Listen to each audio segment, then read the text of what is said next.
Welcome to mid day debate. నేను విజయ్. కంచగచ్చబౌలి భూములపై వెంటనే విచారణ చేపట్టాలని డిమాండ్ చేశారు బీఆర్ఎస్ వర్కింగ్ ప్రెసిడెంట్ కేటీఆర్. ఈ మేరకు ప్రధాని నరేంద్ర మోదీకి ఎక్స్ వేదికగా విజ్ఞప్తి చేశారు. ప్రధానిగా పర్యావరణంపై చిత్తశుద్ధి నిరూపించుకోవాల్సిన సమయం ఇదన్నారు కేటీఆర్. అంతేకాదు, ఈ మొత్తం వ్యవహారంలో కాంగ్రెస్ బీజేపీ కుమ్మక్కు కాలేదని నిరూపించుకోవాలన్నారు. ఈ నేపథ్యంలో కమలం నేతల స్పందన ఏంటి, కాంగ్రెస్ పార్టీ దీనిపై ఎలా స్పందిస్తుందన్న దానిపై చర్చను ఇవాటి మిడ్ డే డిబేట్లో చూద్దాం.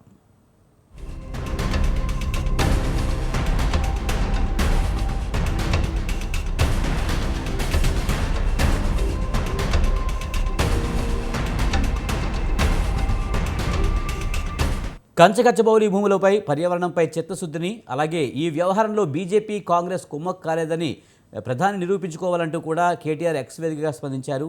మరి దీనిపై మాట్లాడేందుకు మనతో పాటు కరాటే రాజు నాయక్ గారు, బీఆర్ఎస్ నాయకులు ఉన్నారు.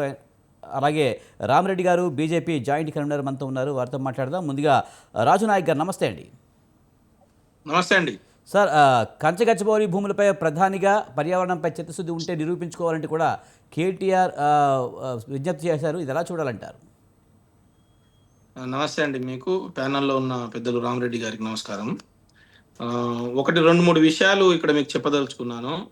అసలు భారతదేశంలో తెలంగాణ రాష్ట్రం అంతర్భాగము. దేశానికి రాజ్యాంగం ఎట్లనో తెలంగాణ కూడా అదే రాజ్యాంగం. గతంలో ఏ ప్రభుత్వాలు అయితే అవినీతి అవినీతి అవినీతి అని చెప్పేసి గతంలో ప్రతిపక్షంలో ఉన్నటువంటి ఇక్కడ ఉన్నటువంటి కాంగ్రెస్ పార్టీ రేవంత్ రెడ్డి గారు పదే పదే పదే పదే చెప్పడం వల్ల కేంద్ర ప్రభుత్వంలో అప్పుడు కూడా మోడీ గారే అధికారంలో ఉండే. మోడీ గారు అధికారంలో ఉండగానే ఏ చిన్న కంప్లైంట్ ఇచ్చినా కేంద్ర నిఘా సంస్థలు కానీ, కేంద్ర సంస్థలు కానీ, కేంద్ర దర్యాప్తు సంస్థలు కానీ, ఏ సంస్థలైనా సరే ఒక్క క్షణంలో తెలంగాణ మీద పడడం, హైదరాబాద్ మీద పడడం, ఎంక్వైరీలు చేయడం, దానిపైన యాక్షన్ తీసుకోవడం అనేది జరుగుతుంది. కానీ సంవత్సరన్నర కాలంలో తెలంగాణ రాష్ట్రంలో జరుగుతున్న అవినీతి గురించి కానీ, మొన్న గచ్చిబౌలి భూమికి సంబంధించినటువంటిది కానీ, లేకపోతే ఇంకా చాలా విషయాలలో ఎప్పుడైతే మేము కంప్లైంట్ ఇచ్చిన తర్వాత ఎందుకు వారిపైన చిన్న చిన్న చీమ చిట్టుకోమన్నట్టు కూడా ఎందుకు వాళ్ళపైన చర్యలు తీసుకోలేదు? 10,000 కోట్ల రూపాయలు అవినీతి అక్రమంగా వాళ్ళు అక్కడి నుంచి లోన్ తీసుకుంటున్నారు అని చెప్పేసి కేంద్ర ప్రభుత్వానికి కంప్లైంట్ ఇస్తే దానిపైన ఎందుకు చర్యలు తీసుకోలేదు? అమృత్ టెండర్ల కుంభకోణంలో సాక్షాత్తు రేవంత్ రెడ్డి గారి బామార్ది అయినటువంటి సృజన్ రెడ్డి గారు 8,888 కోట్ల రూపాయలకు సంబంధించినటువంటి దాంట్లో అవినీతి జరిగింది అని చెప్పేస్తే దానిపైన చర్యలు ఎందుకు తీసుకోలేదు? అదేవిధంగా ఆర్ఆర్ ట్యాక్స్, మేము చెప్పిన మాటలు కాదు. ఆర్ఆర్ ట్యాక్స్ స్వయంగా ప్రధానమంత్రి నరేంద్ర మోడీ గారు 2024 ఏప్రిల్ నెలలో హైదరాబాద్ కు వచ్చిన తర్వాత మాట్లాడినటువంటి మాటలు ఏంటంటే, భవన నిర్మాణాలకు స్క్వేర్ ఫీట్ కు 100 నుంచి 150 రూపాయలు వసూలు చేస్తున్నారు, ఇది R R tax, Revanth Reddy Rahul Gandhi tax అని చెప్పేసి చెప్పిర్రు. దానిపైన చెప్పినా కూడా సంవత్సర కాలంలో ఎందుకు దానిపైన చర్యలు లేవు? ఇంకొక విషయం చెప్తున్నాండి, భారతదేశంలో వన్యప్రాణి సంరక్షణ చట్టం ఉందా లేదా? అసలు భారతదేశంలో వన్యప్రాణ మండలి ఉందా లేదా? వన్యప్రాణ మండలికి ఎవరుంటారు తెలుసా అండి? భారత వన్యప్రాణ మండలికి అధ్యక్షుడుగా 1952 భారతదేశ చట్టం ఆర్టికల్ 48A, 51A, 253A ప్రకారము భారతదేశ స్వయాన ప్రధాని భారతదేశంలో ఎలాంటి జంతు సంపద కానీ, వృక్ష సంపద కానీ దేనికి ఇబ్బంది పడ్డా ఈ చట్టం ప్రకారము వాళ్ళపైన శిక్ష తీసుకోవచ్చు. వాళ్ళపైన ఒకవేళ ఇది ఆరోపణలు నిజమే అయితే. కానీ రాజుగారు ఆల్రెడీ ఇది కోర్టు పరిధిలో ఉంది, కోర్టులో విచారణ జరుగుతుంది. అలాగే ప్రధాని కూడా స్పందించారు. ప్రధాని కూడా పర్యావరణం కాపాడేందుకు కేంద్రం ప్రయత్నిస్తుంటే మీ ఇష్టం వచ్చినట్టు అడవులు నరికేస్తారంటూ తెలంగాణ కాంగ్రెస్ మీద విరుచుకుపడిన సందర్భం కూడా ఉంది. ఇంకేం కావాలి? ఇంకా చర్యలు తీసుకోలేదంటే కోర్టు పరిధిలో నడుస్తుంది కదా. విజయ్ గారు, నేనేమంటున్నాను, మీరు చెప్పడం కాదు, మీరు అధికారంలో ఉన్నారు. జాతీయ వన్యప్రాణ మండలిలో మీరు ఎందుకు అధికారులకు తెలంగాణ రాష్ట్రానికి సుప్రీంకోర్టు వాళ్ళు పోయి కేసు వేస్తే సుప్రీంకోర్టు తీసుకున్న తర్వాత మీ చర్యలు ఎందుకు? సుప్రీంకోర్టు కంటే ముందు చర్యలు ఎందుకు తీసుకోలేదు? సుప్రీంకోర్టు కంటే ముందు ఎందుకు వన్యప్రాణుల సంరక్షణ చట్టం భారతదేశంలో లేదా? ఎందుకు భారతదేశం తెలంగాణ రాష్ట్రంలో వన్యప్రాణి సంరక్షణ చట్టం అమలు అవుతలేదు? ఎందుకు నువ్వు కేంద్ర ప్రభుత్వం నుంచి హుటాహుటిన 100 ఎకరాలు నరికేస్తుంటే మీరు చెప్పిన విషయాలన్నీ కేంద్రం దృష్టికి వెళ్ళాలి, వెళ్ళిన తర్వాత చర్యలు తీసుకోవాలి. కానీ ఈలోపు కోర్టుకు వెళ్ళింది ఈ బీజేపీ కూడా కూడా ఇక్కడ బీజేపీ కూడా దాని మీద పోరాడుతూ ఉంది. ఖచ్చితంగా హెచ్సియు భూములు అటవీ భూములు అంటూ కూడా బీజేపీ కూడా చెప్తూ ఉంది కదా. కేంద్ర ప్రభుత్వ ఆధీనంలో నేను చెప్తానండి, హైదరాబాద్ సెంట్రల్ యూనివర్సిటీ కేంద్ర ప్రభుత్వ ఆధీనంలో ఉంటది. ఒకటి అటవీ పరిరక్షణ అనేది కేంద్రము మరియు రాష్ట్రము, కేంద్రానికి సంబంధించినటువంటి చట్టాలు ఉంటాయి, రాష్ట్రానికి సంబంధించినటువంటి చట్టాలు ఉంటాయి. ఇది కేంద్ర ప్రభుత్వ ఆధీనంలోనిది. నేనేమంటున్నా, కేంద్రానికి సంబంధించిన పర్యావరణ శాఖ మంత్రి ఒకరు ఉంటారు. నేనేమంటున్నా, ఆ మంత్రి వర్గం నుంచి నేరుగా మీరు తీసుకున్నటువంటి చర్యలు ప్రశ్నిస్తున్నాం మేము. మీరు ఒక ప్రధాని మాట్లాడుతున్నారు, మాటలతో పని కాదు, చట్టం ఏం పని చేసింది? నీ యొక్క చట్టము 1952వ సంవత్సరంలో వచ్చినటువంటి భారత వన్యప్రాణ మండలి చట్టము ఏం పని చేసింది? దానిపైన కేంద్ర ప్రభుత్వం తీసుకున్నటువంటి ఇవేంది, చర్యలు ఏంది అని అడుగుతున్నా స్ట్రైట్ గా. ప్రధాని మాటలు చెప్తే అయిపోదండి. నేనేమంటున్నా, సుప్రీంకోర్టు తీసుకున్నటువంటి నిర్ణయాలు వేరు. సుప్రీంకోర్టుకు వీళ్ళు పోయే వరకు మీరెందుకు కళ్ళు తెరవలేదు? సుప్రీంకోర్టుకు పోయే వరకు మీరు ఇక్కడ ఎందుకు హుటాహుటిన ఒక్క రోజు రాత్రి అవసరమైతే యుద్ధ విమానాలు వచ్చే మీరు ఏదైతే డిజాస్టర్ జరిగేటప్పుడు యుద్ధ విమానాలతో పనిచేసే మీరు మరి ఎందుకు హైదరాబాద్ లో 400 ఎకరాలు అర్ధరాత్రి గజ దొంగల్లాగా ఒక అటవీ మీద పడి? రాజనాయక్ గారు ఒక విషయం చెప్పండి. ముఖ్యంగా ఇప్పుడైతే ప్రధాని చిత్తశుద్ధి ఉంటే కాంగ్రెస్ బీజేపీ కుమ్మక్క కాలేదని, అలాగే పర్యావరణంపై కూడా స్పందించమని చెప్తున్నారు. సరే, కానీ ఎవరో ఒక బీజేపీ ఎంపీ ఉన్నారని చెప్తున్నారు. మరి ఆ బీజేపీ ఎంపీ ఎవరో కేటీఆర్ నెక్స్ట్ ఎపిసోడ్లో చెప్తా అన్నారు. మరి ఇప్పటివరకు ఎందుకు చెప్పలేదు? చెప్తారండి, సమయం వచ్చినప్పుడు. ఎందుకు సార్ మీరు చెప్తే వెంటనే విచారణకు ఆదేశించవచ్చు కదా, ఛాన్సెస్ ఉంది కదా. మీకు అంత తొందర అవసరం? ఇప్పుడు కళ్ళ ముందు జరిగిన దానికి ఎలాంటి చర్యలు లేవు. సాక్షాత్తు దేశ ప్రధాని మాట్లాడిన ఆర్ఆర్ ట్యాక్స్లపై ఏమీ లేవు. మేము కాగితాలు ఇచ్చి, కంప్లైంట్లు ఇచ్చి, అన్ని ఇచ్చి, ఢిల్లీకి పోయి కంప్లైంట్లు ఇచ్చిన అమృత్ టెండర్ల విషయంలో ఎలాంటి కంప్లైంట్లు లేవు. ఏదైతే తెలంగాణ రాష్ట్రంలో మూసీ నది పైన 1,00,000 కోట్ల అవినీతి జరుగుతుందంటే దానిపైన ఎక్కడ ఏమీ లేదు. అంటే ఒక విషయం చెప్పండి రాజనాయక్ గారు, ప్రతిపక్షాలు ఏం చెప్పినా వెంటనే ఎంక్వైరీ చేసేయాలంటారా? ప్రధాని వెంటనే నిర్ణయం తీసేసుకోవాలంటారా? అందులో నిజాన్ని ఆలోచించాల్సిన అవసరం లేదంటారా? ఎందుకు గతంలో తీసుకున్నా అంటే మనిషి చచ్చిపోయి డెడ్ బాడీ పోయి ఐసీయూ మర్చిపోయిన పోయిన తర్వాత ఖచ్చితంగా ఆరోపణలు చేయడం ప్రతిపక్షంగా కరెక్టే 100%. అందులో నిజాలు ఏంటనేది ఆరోపణలు కాదండి. అంటే 400 ఎకరాల్లో 100 కొద్ది జేసీబీలు పోయింది అబద్ధమా? హిటాచీలు పోయింది అబద్ధమా? అక్కడ కళ్ళ ముందు కనిపించు మొత్తం అడవిని నరికింది అబద్ధమా? లేకపోతే అక్కడ జింకలు కుక్కల దాడిలో చనిపోయింది అబద్ధమా? లేకపోతే అక్కడ భూములలో అక్కడ పక్షులు మొత్తం కూడా పారిపోతున్నాయని అబద్ధమా? అన్ని శాటిలైట్ చిత్రాలు ఉన్నాయి. కేంద్ర ప్రభుత్వ నిఘా సంస్థలు హైదరాబాద్ లో పనిచేస్తా ఉన్నాయి. నిఘా సంస్థలు కేంద్రానికి సమాచారం చేరవేస్తా ఉంటాయి. ఆ సమాచారాన్ని బట్టి కేంద్ర ప్రభుత్వం ఏం పని చేసింది, కేంద్ర ప్రభుత్వ అధికారులు ఇక్కడికి ఏమైనా వచ్చిర్రా, ఏమైనా చేసిర్రా? సుప్రీంకోర్టు నేనేమంటున్నా, సుప్రీంకోర్టు ఈ ప్రభుత్వానికి చెల్లుమనే విధంగా కొట్టిన తర్వాత ఆ తర్వాత వీళ్ళ నాయకులు పైన మాట్లాడాలని చెప్పేసి, ఏదో మేము కూడా ఇక్కడ ఉన్నాము, మా ఉనికి కూడా ఉంది అని చెప్పేసి కాపాడుకోవడానికి మాట్లాడి తప్ప కేంద్ర ప్రభుత్వ చర్యలు లేవు. రేవంత్ రెడ్డి గారికి సాక్షాత్తు ఇక్కడ ఉన్నటువంటి భారతీయ జనతా పార్టీకి సంబంధించినటువంటి ఎంపీలు, కేంద్రంలో ఉన్నటువంటి మంత్రులు, కేంద్ర ముఖ్యమంత్రి, ప్రధానమంత్రి కూడా కాపాడుతున్నారేమో అని అనుమానం కలుగుతా ఉంది. ఎందుకంటే ఇవన్నీ కూడా ఎక్కడ కూడా చట్టాలు లేవు కాబట్టి. ఓకే, దాన్ని కూడా ఎంక్వైరీ చేయాలంటారా? ఖచ్చితంగా బీజేపీ ఇప్పుడు నేనేమంటున్నా అంటే, కాళేశ్వరం పైన జరిగిందన్నారు, పార్లమెంటే అవినీతి జరిగింది. కాళేశ్వరానికి 10 సార్లు కేంద్ర ప్రభుత్వ అధికారులు వచ్చిర్రు, ఎంక్వైరీలు చేసిర్రు. మళ్ళా సాక్షాత్ పార్లమెంటే ఏమన్నదంటే కాళేశ్వరం పైన ఎలాంటి అవినీతి ఆరోపణలు రాలేదని పార్లమెంట్ అన్నది. దానికంటే ముందు ఇక్కడికి వచ్చినటువంటి ప్రధాని మోదీ గారు, మంత్రులు కాళేశ్వరం ఏటీఎం అన్నారు, ఒక కాళేశ్వరం అయితే వరప్రదాయని అన్నారు. వీళ్ళ డబల్ మాటలు, వీళ్ళకి ఎవరికి నమ్మాలి ఎవరికి నమ్మకూడదు అని మాట్లాడారు. మేమేమంటున్నామంటే, రాజనాయక్ గారు మనం ఇంకా మాట్లాడదామండి. ఒక్క నిమిషం అండి విజయ్ గారు, ఒకటే నిమిషం. నిర్దిష్ట ఆరోపణలు చేసినాం. అమృత్ టెండర్లలో అవినీతి జరిగింది, దీనిపైన విచారణ చేపట్టిరా. గచ్చిబౌలిలో 10,000 కోట్ల రూపాయలు అక్రమంగా ఆ భూములను తాకట్టు పెట్టి 10,000 కోట్ల రూపాయలు తీసుకున్నారు. రాజనాయక్ గారు, ఇలాంటి ఆరోపణలో బీజేపీ బీఆర్ఎస్ మీద, కాంగ్రెస్ మీద చేస్తుంది. ముఖ్యంగా కాళేశ్వరం విషయం మీద కానివ్వండి, మిషన్ భగీరథ విషయంలో కానివ్వండి, అవినీతి జరిగింది, అవి ముందుకెళ్ళట్లేదు, రేవంత్ రెడ్డి కేటీఆర్ని కాపాడుతారంటూ కూడా బీజేపీ కూడా కామెంట్ చేస్తుంది. దాని మీద కూడా విచారణ జరగాలంటారా? ఈ రాష్ట్రంలో అధికారంలో ఉన్నది ఎవరండి? రాష్ట్రంలో అధికారంలో ఉన్నది కాంగ్రెస్, కేంద్రంలో అధికారంలో ఉన్నది బీజేపీ. నేనేమంటున్నా, ఇక్కడ కాంగ్రెస్ తన సంబంధించిన ఏ ఏజెన్సీ తోటైనా విచారణ చేసుకోవచ్చు, మా వాళ్ళు రెడీ అన్నారు. నువ్వు జైల్లో పెట్టినా రెడీ అన్నారు. అక్కడ బీజేపీ అధికారంలో ఉంది, ఎలాంటి మీ సిబిఐ ఈడీలు బీడీలు సిడీలు అన్ని సిబిసిఐడీలు తీసుకొని రండి అని అన్నాం. ఎక్కడ కూడా భయపడేది లేదు. మా పైన ఏదైతే మీరు గత కాలంలో చేసిరో, గతంలో మేము పరిపాలనలో ఉన్నప్పుడు చేసిర్రో, ఆరోపణలు చేసిరో, ఆరోపణలు మీరు నిరూపించడానికి సమయం ఇచ్చినా మీకు ప్రభుత్వ అధికారం ఉంది. మేమేమంటున్నాం, మేము ప్రతిపక్షంలో ఉన్నాం. మేము ఇక్కడ జరిగినటువంటి నిర్దిష్టమైనటువంటి ఏదైతే రాజనాయక్ గారు మీరు రేజ్ చేసిన క్వశ్చన్ల మీద బీజేపీ ఏం చెప్తుందో చూద్దాం. రామిరెడ్డి గారు నమస్తే అండి. నమస్తే అండి సార్, ముఖ్యంగా కంచగచ్చ భూముల విషయంలో అలాగే పర్యావరణంపై చిత్తశుద్ధి ఉంటే ప్రధాని దీని మీద స్పందించాలి, దీని మీద కేసులు నమోదు చేయాలి, విచారణ చేపట్టాలంటూ అటు కేటీఆర్ మాట్లాడుతున్నారు, బీఆర్ఎస్ నాయకులు మాట్లాడుతున్నారు. నేను నాయక్ గారు మాట్లాడుతుంటే నేను మధ్యాహ్నం డిస్టర్బ్ చేయలేదు. ప్యానెల్లో ఉన్న పెద్దలకు మీకు అందరికీ నమస్తే, ప్రేక్షకులకు కూడా. మధ్యాహ్నం రావద్దు ప్లీజ్. ఇప్పుడు ఎట్లా ఉందంటే కేటీఆర్ తీరు ఏంటంటే దొంగ అన్నట్టుంది. బీజేపీ కాంగ్రెస్ ఒకటి, బీజేపీ కాంగ్రెస్ ఒకటి డ్రామా సెట్ చేయడం కోసం ఇంతకుముందు రేవంత్ రెడ్డి ఇదే డ్రామాతో బీజేపీ బీఆర్ఎస్ ఒకటి డ్రామాతోని గెలిచిండు. కాబట్టి మేము కూడా కాంగ్రెస్ మీద తీవ్ర వ్యతిరేకత ఉంది. ఇప్పుడు బీజేపీని కాంగ్రెస్కి అంటగడితే ఏదో విధంగా అబద్ధాలతోని మాకు అధికారం వస్తుందన్న ఆశ. వీళ్ళిద్దరు కలిసి పోయి చెన్నైలో కూర్చొని మాట్లాడుకున్నారు, రేవంత్ రెడ్డి కేటీఆర్. వీళ్ళిద్దరు ఒక్కపోట్లు, వీళ్ళిద్దరు ఒకటే. రాష్ట్రపతి ఎన్నిక, ఉపరాష్ట్రపతి దేంట్లైనా రాష్ట్రపతి ఎన్నిక నామినేషన్లో యశ్వంత్ సింగ్ ఒక దిక్కు, ఈయన ఎవరు రాహుల్ గాంధీ ఒక దిక్కు కేటీఆర్.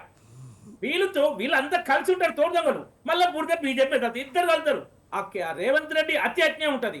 ఏంటంటే బీజేపీని అడుగు పెట్టని తెలంగాణ అంటాడు.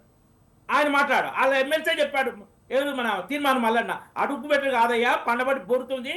నీ ఎమ్మెల్యే ఉన్న సీట్ ఎంపీసీ గెలిచింది, నువ్వు ఇన్ఛార్జిగా ఉన్న చేవల్లే గెలిచింది, నీ పాత మల్కాజీ గెలిచింది అని ఇవన్నీ రేవంత్ రెడ్డి తెలుసు. కానీ డ్రామాలు రేవంత్ రెడ్డి ఆ డ్రామాలు చేస్తే కేటీఆర్ ఈ డ్రామాలు చేస్తాడు.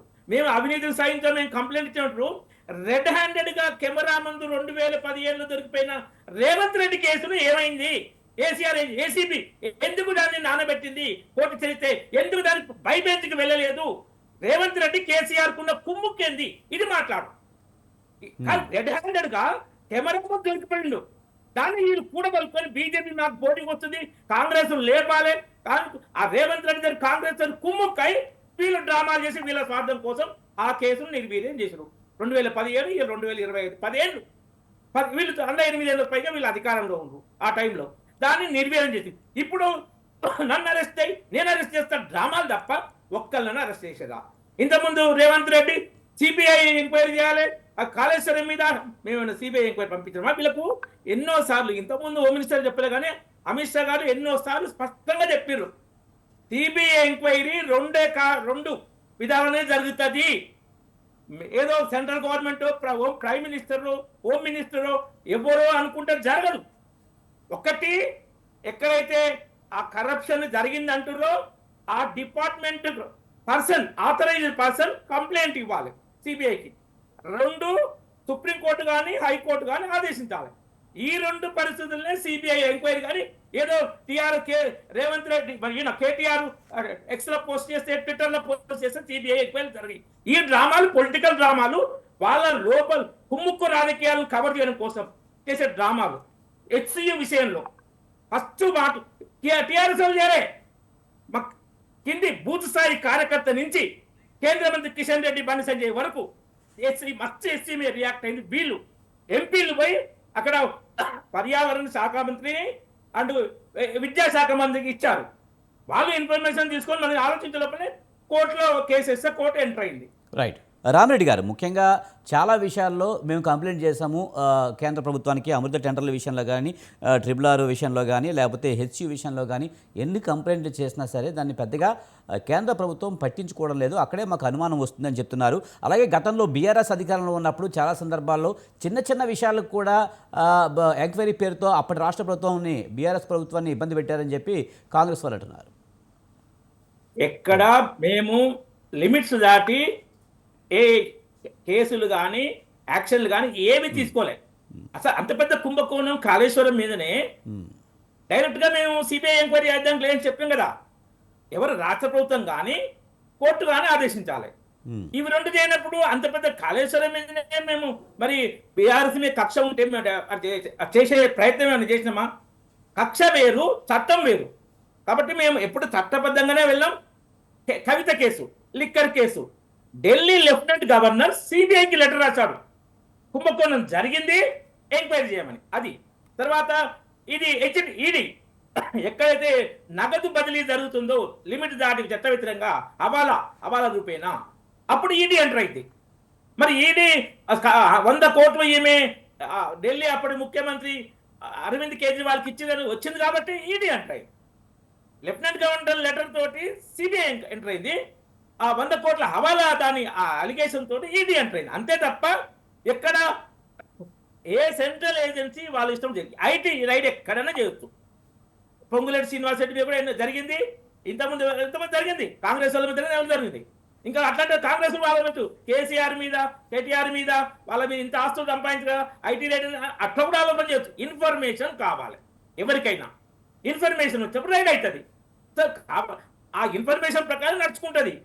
ఇంకెందుకు ఈయన మైహోం రామేశ్వరరావు మీద ఐటీ జరిగింది, మంత్రి మల్లాడి మీద కూడా జరిగింది. సో ఎక్కడెక్కడ కొంత ఇన్ఫర్మేషన్ జరిగింది, దాని మీద డిపార్ట్మెంట్ యాక్షన్ ఉంటుంది. పొలిటికల్ గా మేము ఇంటర్ఫియర్ కాం. సెంట్రల్ ఏజెన్సీలో కేంద్ర ప్రభుత్వం కానీ భారతీయ జనతా పార్టీ అసలు ఇన్వాల్వ్ కాదు. సెంట్రల్ గవర్నమెంట్ తన పరిధి దాటి రాదు, తన డ్యూటీ వరకు వర్తిస్తుంది. ఇప్పుడు ఈ ఎస్సీ విషయంలో ఉద్యమం చేసింది ఎస్సీ విద్యార్థులు, ముఖ్యంగా అఖిల భారతీయ విద్యార్థి పరిషత్, నేషనలిస్ట్ స్టూడెంట్ ఆర్గనైజేషన్. నేను ఏబీపీ నుంచే వచ్చిన, నేను గర్వంగా చెప్పుకుంటున్నా. ఎక్కడ అన్యాయం జరిగినా ఏబీపీ దానికి అద్భుతంగా పోరాటం చేసింది, మిగతా విద్యార్థి పద్ధతి. కానీ ఈ టీఆర్ఎస్ స్టూడెంట్ యూనియన్ ఏడ చేసింది? మరి ఇంత పెద్ద పార్టీ కదా, ఏమైనా చేసిందా? ఎన్నో ఆ కమ్యూనిస్ట్ 10 పార్టీలు కలిపితే అందులో ఒక్కరు పట్టుకొని జెండా పట్టుకొని పోయిండు ఆడ, మళ్ళీ వదిలిపెట్టాడు. తర్వాత బీజేపీ పార్టీ, మహిళా మోర్చా, యువ మోర్చా, ఎంపీలు, ఎమ్మెల్యేలకు చేసింది. వీళ్ళు ఏమైనా కేటీఆర్, హరీష్ రావు అది ప్రెస్ కాన్ఫరెన్స్ పెట్టి డ్రామాలు చేస్తారు. కేసీఆర్ అయితే ఫామ్ హౌస్ లో అనుకుంటాడు.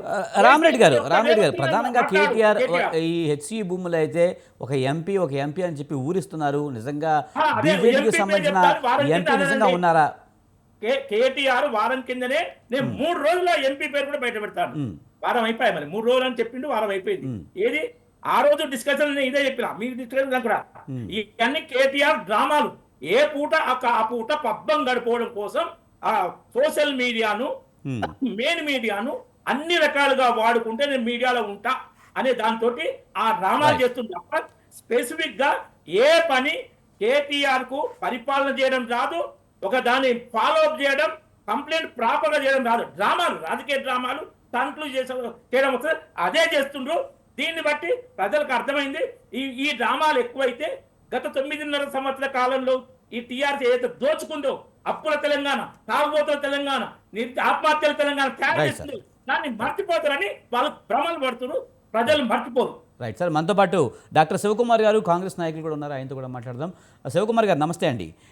కాంగ్రెస్ బీజేపీ రెండు ఒక్కటే, ముఖ్యంగా ఎస్సీ విషయంలో ఒక ఎంపీ ఉన్నాడని చెప్పి ఆరోపణ చేయడం ఒకటైతే, రెండు ప్రధానమంత్రి కొంచెం వాయిస్ పెంచండి, వాయిస్ లో వస్తుంది. బాగా లో వస్తుందా? ఓకే. శివకుమార్ గారు, ముఖ్యంగా కాంగ్రెస్ బీజేపీ ఒకటే అని బీఆర్ఎస్ ఆరోపణ చేస్తుంది. కేటీఆర్ ఎక్స్ వేదికగా కూడా కొన్ని ఆరోపణలు చేశారు. ప్రధాని ఖచ్చితంగా దీని మీద నిరూపించుకోవాల్సిన అవసరం ఉందంటూ కూడా ఆయన చెప్పడం జరిగింది. ఎలా చూడాలి?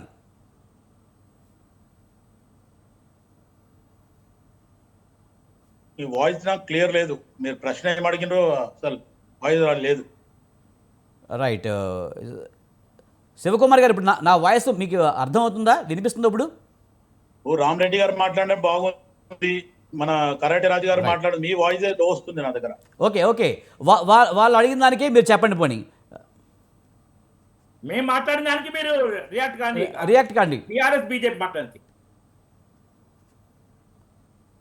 రైట్ రామరెడ్డి గారు మీరే అడగండి ఆయన క్వశ్చన్ని. ముఖ్యంగా కాంగ్రెస్ బీజేపీ ఒకటైందనేది ఒకటైతే కేటీఆర్ వ్యాఖ్యలు ఎలా చూస్తారు? అదే అంటున్నారు కదా, ఇప్పుడు ఇదే క్వశ్చన్ ని ఆయనకి వినిపించట్లేదని చెప్తున్నారు కదా, కాంగ్రెస్ లీడర్ని అడగండి.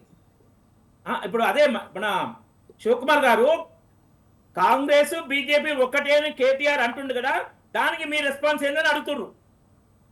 ఓకే ముందుగా స్వతంత్ర ప్రేక్షకులకు, మీకు ప్యానల్ ఉన్న వారికి నమస్కారం. అయితే ఒకటి ఏమంటే, ఈరోజు కాంగ్రెస్ పార్టీ టీఆర్ఎస్ కు ఎక్కడ కూడా పొంతన లేదు. టీఆర్ఎస్ 10 సంవత్సరాలు ఏదైతే అధికారంలో ఉందో, మొత్తానికి వాళ్ళు చేసిన విధ్వంసం కానీ, అన్ని పార్టీలకు తెలుసు, సొంతగా టిఆర్ఎస్ లో ఉన్న వాళ్ళకి అందరికీ కూడా తెలుసు. ఈరోజు కాంగ్రెస్ పార్టీతోని టిఆర్ఎస్ కి కానీ బీఆర్ఎస్ కి కానీ ఎటువంటి సంబంధాలు అనుబంధాలు ఏమి లేవు. అది ఆల్రెడీ బీజేపీ గురించి అంటున్నాండి, కాంగ్రెస్ బీజేపీ ఒక్కటే అంటుండ్రు, దాని మీద రెస్పాండ్ కమ్మంటుండ్రు. కాంగ్రెస్ బీజేపీ ఒక్కటి, కాంగ్రెస్ బీజేపీ ఒక్కటి ఎక్కడైతుందండి? నేషనల్ పార్టీలు అవి రెండు నేషనల్ పార్టీలు. ఈ జీవితంలో నాకు తెలిసి ఎప్పుడు కూడా రెండు పార్టీ, ఒకవేళ గతంలో టిఆర్ఎస్ బీఆర్ఎస్ చేసినట్టు మేమైతే చేయము. ఈరోజు కాంగ్రెస్ పార్టీ అధికారంలో ఉంది, ప్రోటోకాల్ పాటిస్తాము. ప్రధానమంత్రికి కానీ లేకపోతే గవర్నర్ కానీ లేకపోతే కేంద్ర మంత్రులు వచ్చిన వాళ్ళకి కూడా మర్యాద పరంగా ప్రోటోకాల్ పాటిస్తాము, ఉంటాము. కానీ విభజన హామీ చట్టం కింద వచ్చేటి కానీ లేకపోతే తెలంగాణకు వచ్చే ఫలాలు కానీ లేకపోతే తెలంగాణకి ఏదైనా అవసరం ఉన్నాయి అడిగేటి కానీ అక్కడ మటుకు కాంగ్రెస్ పార్టీ ఖచ్చితంగా బీజేపీనైనా నిలదీస్తుంది. ఇది కాంగ్రెస్ పార్టీకి బీజేపీకి ఉన్న సంబంధం. కానీ రెండు పార్టీలు, రెండు సెంట్రల్ పార్టీలు, రెండు నేషనల్ పార్టీలు ఒక్కటైతే అనేది ఈరోజు కొత్త విధానము. అది ఎవరికి చెప్పినా నవ్వుకుంటారు. ఇది అబద్ధం ఆడినా అతికినట్టు ఉండాలి. అంతే అంతే అంతే. రైట్. రాజు నాయక్ గారు, ఏదేమైనా రాజకీయ నాయకులు అనేక ఆరోపణలు చేస్తుంటారు. ముఖ్యంగా ఈ మధ్యకాలంలో తెలంగాణలో అయితే ఆ పార్టీకి ఈ పార్టీ బీ టీం అని, ఈ పార్టీకి ఆ పార్టీ బీ టీం అంటూ కూడా రకరకాల ఆరోపణలు చేస్తూ ఒకరినొకరు విమర్శించుకోవడం సరిపోతుంది. కానీ ప్రజలకి మీరు ఏం సందేశం ఇస్తున్నారు, ప్రజలకు ఏం చేస్తున్నారు అనే విషయంలో కొంచెం ప్రజలు కూడా విమర్శలు చేస్తున్న పరిస్థితి కనిపిస్తుంది. నేను ఒక విషయం అయితే నేను విజయ్ గారు, నేను ఒక విషయం అయితే చెప్పదలుచుకున్నాను. నేను అడిగిన దానికి ఎక్కడ కూడా రామరెడ్డి గారు కానీ శివకుమార్ గారు కానీ చెప్పలేదు. నేనేమంటున్నా అంటే 1972 వైల్డ్ లైఫ్ ప్రొటెక్షన్ యాక్ట్ భారతదేశంలో ఉంది. దాని ప్రకారం 1998లో రాజస్థాన్ లో చిన్న కేసు అయితేనే, అంటే వేట కేసు, చిన్న కేసు కాదు, ఏది మన సల్మాన్ ఖాన్ గారు 1998 జోధ్పూర్ లో ఒక చిన్నదేంది, ఒక వన్యప్రాణుల సంరక్షణ చట్టానికి సంబంధించి ఒక కృష్ణ జింక లేడీకి ఆ రోజు చంపిరని చెప్పేసి, వేటాడిరని చెప్పేసి ఆయనకు 5 సంవత్సరాల జైలు శిక్ష పడింది. దాని తర్వాత ఇంకా నేను 4-5 చిన్న చిన్న ఉదాహరణలు చెప్తా. ఒక బాలీవుడ్ యాక్టర్ అడవిలో ప్రవేశించి దాన్ని వేటాడడానికి ప్రయత్నం చేసిండు అని చెప్పడానికి ఆయనకు 5 సంవత్సరాలు జైలు శిక్ష పడింది. అటవీలో అన్యాక్రాంతంగా చొరబడ్డారని చెప్పేసి, ఒక 40 మొక్కలు తొలగించిర్రు అని చెప్పేసి గుజరాత్ లో భూపేందర్ సింగ్ ముఖ్యమంత్రిగా ఉన్నప్పుడు 40 చెట్లు, భూపేందర్ సింగ్ కాదు, నరేంద్ర మోడీ గారు ముఖ్యమంత్రిగా ఉన్న సమయంలో 40 చెట్లు మొక్కలు నరికేసిరు అని చెప్పేసి 8 ఏళ్ల పాటు ఆయనకు జైల్లో పెట్టిరు. ఆయనకు మళ్ళీ ఎంత 2000 చెట్లు నాటే వరకు వదిలిపెట్టలేదు. అది సుప్రీంకోర్టు, లేకపోతే 1972 భారత వన్యప్రాణుల సంరక్షణ చట్టం చేసి ఇచ్చింది. నేనేమంటున్నానంటే ఇప్పుడు 400 ఎకరాలలో దాదాపుగా 200 చెట్లను, పెద్ద చెట్లను, వృక్షాలను మొత్తం తీసేసిర్రు. అక్కడ ఉన్నటువంటి జింకలు చనిపోయినాయి, పక్షులు చనిపోయినాయి. దీనిపైన కేంద్ర ప్రభుత్వము వన్యప్రాణులకు సంబంధించినటువంటి సంరక్షణ చట్టానికి సంబంధించి అధికారులు ఎవరైనా వచ్చిర్రా, ఎంక్వైరీ చేసిర్రా, దానిపైన తీసుకున్నటువంటి చర్యలు ఏంటి? 1. 2, సెప్టెంబర్ 20, 2024 సంవత్సరం నాడు అమృత్ టెండర్లకు సంబంధించి మేము కేంద్ర మంత్రి, సాక్షాత్తు కేంద్ర మంత్రికే మేమేం చేసినాము, దర్యాప్తు కోరినాము, దానిపైన సమగ్ర విచారణ చేపట్టమని చెప్పినాము. దీంట్లో స్వయంగా రాష్ట్ర ముఖ్యమంత్రి బామార్జీ సృజన్ రెడ్డి గారే దీంట్లో కల్ప్రిట్ అని చెప్పేసి మేము నిర్దిష్టమైన ఆరోపణలతోటి, సాక్ష్యాధారాలతోటి కేంద్ర మంత్రికే మేము కంప్లైంట్ ఇచ్చినాం. దానిపైన చర్యలు ఏం తీసుకున్నారు, ఆ చర్యలు ఎంతవరకు వచ్చినాయి నేను అడిగిన. నేను 3, ఎంతసేపు ఇక మన రామరెడ్డి అని ఏమంటుండంటే, నేను కవిత గారిని జైలు పంపించిన ఢిల్లీ ముఖ్యమంత్రి, కవిత గారి పైన ఈగ వాలినప్పుడే పారిపోయి, అంటే ఈడీలు, సిబిఐలు, మీ డీడీలు, మీ ఓళ్ళు, సిబిసిఐడీలు అన్ని పరిగెత్తుకుంటూ వచ్చినాయి. మరి ఇవన్నీ జరిగినా కూడా మీ సిబిఐ ఎక్కడ నిద్రపోయింది, మీ ఈడీ ఎక్కడ నిద్రపోతుంది? ముఖ్యంగా కవిత మీద ఉన్న కేసు ఢిల్లీ ప్రధానమంత్రి ఎక్కడ ఉన్నారు? రాజనాయక్ గారు, ఈ కవిత మీద ఉన్న కేసు ఒక కవిత మీదే కాదు కదా, ఢిల్లీ ఇప్పుడు మాజీ సీఎం అరవింద్ కేజ్రీవాల్ కూడా ఉంది కదా. ఒక్క నిమిషం రామరెడ్డి గారు, మీరు మాట్లాడినప్పుడు కూడా నేను రాలేదు. రాజనాయక్ గారు మీరే చెప్పండి. నేనేమంటున్నానంటే, భారతదేశంలో భారత రాజ్యాంగం ముందు అందరూ సమానులే, ఇది చట్టం చెప్పేది. ఏ కేసు అయినా, వన్యప్రాణుల సంరక్షణ చట్టం కేసులో నిన్న సిఎస్ కి మందలించి, సిఎస్ కి పిలిపించి దీని వెనకాల ఉన్నటువంటి వాళ్ళ మొత్తం చిట్టాపద్దులు మొత్తం కూడా సుప్రీంకోర్టు తీయడానికి చూస్తుంది. నేనేమంటున్నా, చట్టంలో కవిత గారికి, కేజ్రీవాల్ గారికి, రామరెడ్డి గారికి, కరాట్ రాజ్ గారికి, శివకుమార్ గారికి చట్టాలు వేరే వేరే ఉండవు. అక్కడ జరిగింది, ఇక్కడ జరిగింది, నలుగురు జరిగింది, అవన్నీ వేరే వేరే ఉండవు. నేనేమంటున్నా, చట్టం అందరికి సమానం. అదేమో ఒక వేరే రూపమైనటువంటి నేరం కావచ్చు, ఆర్థిక సంబంధించినది. ఇవేమో వన్యప్రాణులకు సంబంధించి.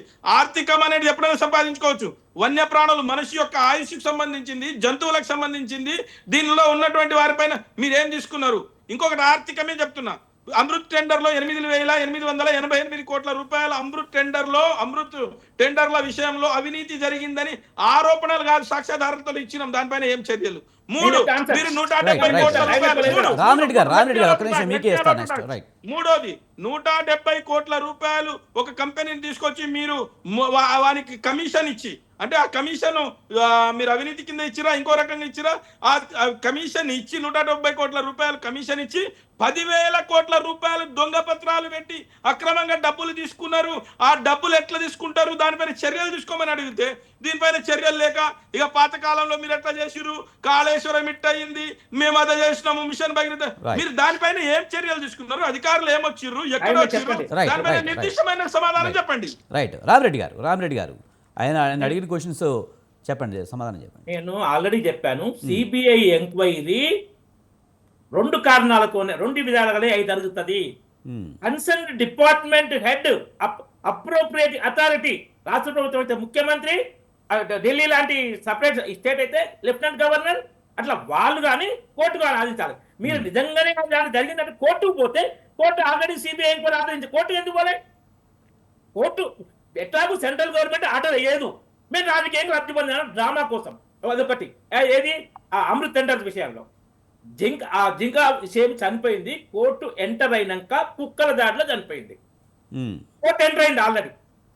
సో దాని మీద ఇంట్లో మనుషులు ఎవరో చంపినట్టు లేదు. ఆ అడవి ప్రాంత మొత్తం దాన్ని ధ్వంసం చేసింది రాష్ట్ర ప్రభుత్వం. అది కోర్టు చూస్తుంది. కోర్టు ఉన్నప్పుడు మనం కేంద్ర ప్రభుత్వం కోర్టులు చూసుకుంటే మీరు కేంద్ర ప్రభుత్వం షట్ డౌన్ చేయండి. కోర్టు ఆ కేసు డీల్ చేసినప్పుడు ప్రభుత్వం ఎంటర్ కాదు. కోర్టు ఆదేశం ఇచ్చే వరకు లేదా కోర్టు విషయం అయిపోయే వరకు ఎంటర్ కాదు. అయిన తర్వాతనే అవుతుంది. ముందేం చేసిర్రు? ముందేం చేసిరని కోర్టు ఎంటర్ అయ్యే ముందు, కోర్టు ఎంటర్ అయ్యే వరకు ఏం చేసిరనేది నా ప్రశ్న. చనిపోయిందే కోర్టులో కేసు అయినాక. ఆ భూమి కంప్లైంట్ ఇచ్చిందే మా కిషన్ రెడ్డి గారు బండి వీళ్ళ నాయకత్వంలో 8 మంది ఎంపీలు వెళ్ళి 2 కేంద్ర మంత్రి కంప్లైంట్ ఇచ్చారు. మేమే ముందు ఇచ్చినాం. గ్రౌండ్ లో కానీ ఢిల్లీలో కానీ మేమే ముందు హెచ్సియు విధ్వంసం గురించి ముందుకు పోయినాం. కోర్టు వెళ్ళినాక కోర్టులో ఉంది కాబట్టి కోర్టు తర్వాత ఇప్పుడు దాన్ని కోర్టు పర్యవసానాలు చూస్తూ తర్వాత కేంద్ర ప్రభుత్వం ఏం చేయాలి అప్పుడు చేస్తుంది. కాబట్టి ఈ రాజకీయ లబ్ధి కోసం ఏం అడ్డగోలుగా మీరు నిజంగానే కనుక అమృత్ టెండర్స్ కోర్టుకి ఎందుకు పోలేని అడుగుకొచ్చారు. రేవంత్ రెడ్డి డైరెక్ట్ రెడ్డి గారికి దొరికిన కేసు ఏసీబీ ఏం చేసింది, దానికి ఆన్సర్ లేదు. కాబట్టి డ్రామాలు బంద్ చేయండి అని చెప్పేది. సార్ రామిరెడ్డి గారు, ఏదేమైనప్పటికీ కూడా హెచ్సి భూముల్లో కుంభకోణం జరిగిందనేది అటు బీఆర్ఎస్ కానీ బీజేపీ కూడా చెప్తున్నమాట. మరి రాబోయే రోజులైనా సరే మీరు కూడా దీని మీద పోరాడుతున్నారు కనుక ప్రధానమంత్రికి దీని మీద సిబిఐ విచారణ చేయమని చెప్పే అవకాశం ఉందా? ఎందుకంటే ఇందులో 10,000 కోట్ల కుంభకోణం ఉంది, ఐసిఐసి బ్యాంక్ ఇందులో ఇన్వాల్వ్ అయి ఉంది, ఎలాంటి ఆధారాలు లేకుండా ఎలాంటి పత్రాలు లేకుండా లోన్ ఇచ్చిందనే ఆరోపణలు కూడా చేశారు కదా. మీరేమన్నా మీ పార్టీ తరఫున సిబిఐ ఎంక్వైరీ చేయమని అడిగే అవకాశం ఉందా? సిబిఐ ఎంక్వైరీ వాళ్ళు అడగాలంటే వాళ్ళు కోర్టుకు పోవాలి, కోర్టు ద్వారా రావాలి. డైరెక్ట్ అడిగితే చేయరు, కోర్టు ద్వారా రావాలి వాళ్ళు. అరే ప్రధానమంత్రి ఆదేశించవచ్చుగా? లేదు, నేను ముందే చెప్పిన స్పష్టంగా, ప్రధానమంత్రి కానీ కేంద్ర ప్రభుత్వం కానీ గృహ మంత్రి కానీ ఎవ్వరు ఆదేశించలేదు. సిబిఐ విధానం అది. ఒకటి concern department, 2 court, supreme court and high court, మిగతా కోర్టులు కావు. ఇవి ఆదేశిస్తేనే, ఇవి కన్సర్న్ డిపార్ట్మెంట్ రిక్వెస్ట్ చేస్తే, లెటర్ కంప్లైంట్ చేస్తేనే, కోర్టు ఆదేశిస్తేనే సిబిఐ ఎంక్వైరీ, లేకుండా జరగదు. సార్ రాజు నాయక్ గారు, ముఖ్యంగా సుప్రీంకోర్టు ఆదేశిస్తేనో లేకపోతే కన్సర్న్ డిపార్ట్మెంట్ మాత్రమే చెప్తేనో సిబిఐ ఎంక్వైరీ చేస్తుందని చెప్తున్నారు. ప్రధానమంత్రి లేదా ఇంకొకళ్ళు చెప్తే మాత్రం స్పందించే అవకాశాలు లేవని చెప్తున్నారు. దాన్ని అలా చూడాలి. ఇది నవ్వాలండి అసలు. ఎందుకంటే కేసు పెట్టాలంటే ఫిర్యాదుదారుడు ఉండాలి. అసలు సిబిఐ విచారణ చేయడానికి రాజు నాయక్ గారు టైం తక్కువ ఉందండి, మీరు జస్ట్ తొందరగా కంక్లూడ్ చేయండి. నేను ఒక్కటే చిన్న విషయం చెప్తానండి. 2 రకాలుగా ఉంటాయి. ఒకటి సుమోటో కేసులు ఉంటాయి. సిబిఐ సుమోటోగా కూడా కేసు తీసుకోవచ్చు. అంటే చెప్పండి, సిబిఐ తీసుకోదు. కోర్టులు తీసుకుంటాయి. అరే రే రే రే రే దేవుడా, మీకు తెలియకపోతే ఎట్లా అండి? తీసుకోలేదని చెప్తున్నా. రామరెడ్డి గారు రైట్ రైట్ ఎవరు వర్షన్ వాళ్ళు రైట్. నేను చెప్తా, ఒక్క నిమిషం వినండి. మీరు సిబిఐ సుమోటో తీసుకుని సిబిఐకి అధికారాలు లేవంటే నేను ఏం చెప్పాలి ఇప్పుడు? అదే. మీకు ఆ చట్టము చెప్తా, సెక్షన్లు చెప్తా, సిబిఐ గతంలో సుమోటోగా తీసుకున్న కేసులు చెప్తా. సిబిఐ ఏం సుప్రీంకోర్టు పరిధిలోని సుప్రీంకోర్టు చెప్తేనే అన్ని చేయాలని లేదు. Right. ఫిర్యాదుదారుడు ఒక ఫిర్యాదుని ఇస్తే దానిపైన సాక్ష్యాధారాలు సేకరించి దానిపైన సిబిఐ కేసును నమోదు చేసి దానిపైన విచారణ చేయొచ్చు. దానిపైన అప్పీలుకు సుప్రీంకోర్టు పోవచ్చు. సుప్రీంకోర్టు ఎప్పుడైనా సరే మీరు ఏది లేదు, సిబిఐకి ఖచ్చితంగా సుప్రీంకోర్టు చెప్పాలనే నిబంధన ఎక్కడా లేదు. సిబిఐకి కేంద్ర ప్రభుత్వ ఉద్యోగాలు. రాజు నాయక్ గారు మళ్ళీ దీని మీద ఒకసారి మాట్లాడదాం కానీ రైట్, మనకు టైం అయింది. థ్యాంక్ యూ వెరీ మచ్ రాజు నాయక్ గారు, అలాగే శివకుమార్ గారు, రామరెడ్డి గారు, థ్యాంక్ యూ వెరీ మచ్ అండి డిబేట్లో పాల్గొన్నందుకు. ఇది ఇవాల్టి మీడియా డిబేట్. చూస్తూనే ఉండండి స్వతంత్ర.